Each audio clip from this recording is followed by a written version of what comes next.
बेटी और अन्य पात्रों की टकराहट गहराई से दर्शाई गई तुम्हें समझ आती है क्या?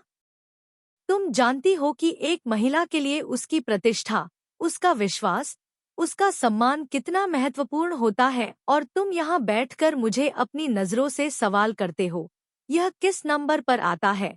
मेरा मानना है कि पर आता है। मैं बहू हूँ, माँ हूँ, बेटी हूँ। हर अंदाज से मैंने कभी पीछे नहीं हटी और आज भी नहीं हटूँ माँ। लेकिन तुम्हारे लिए पहली चीज तुम्हारा ब्रांड है और बाद में मैं, तुम्हारी बेटी। क्या मैं भी किसी काम की चीज बनी? तुम्हारे उस ब्रांड के पीछे, उन ऑफिस की दीवारों के पीछे मेरी जिंदगी छिपी हुई है?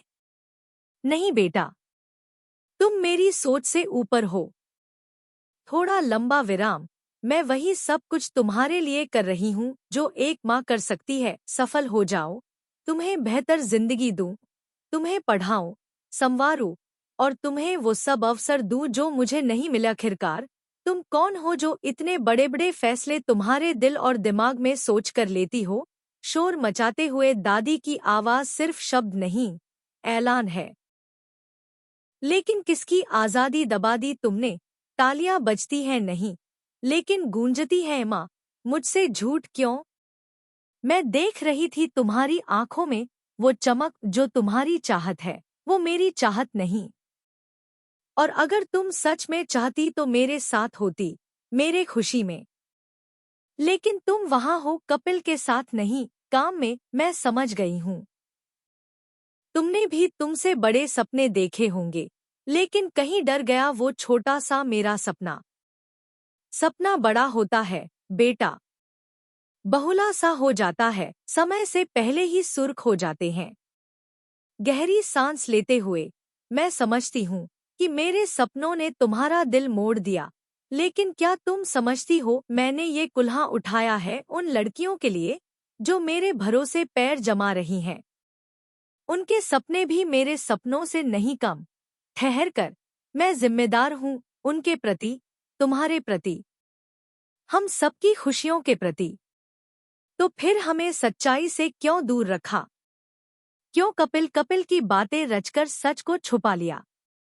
क्योंकि सच्चाई इतनी मीठी नहीं होती जितनी हमें दिखती है। और जब सच आकर चोट करता है, तब मैं चाहती हूँ कि वह चोट पर संवारना भी बने। लेकिन अब फर्क नहीं पड़ता। मैं अपने किए के लिए तैयार हूँ, तुम्हारे सवालों का सामना करूंगी।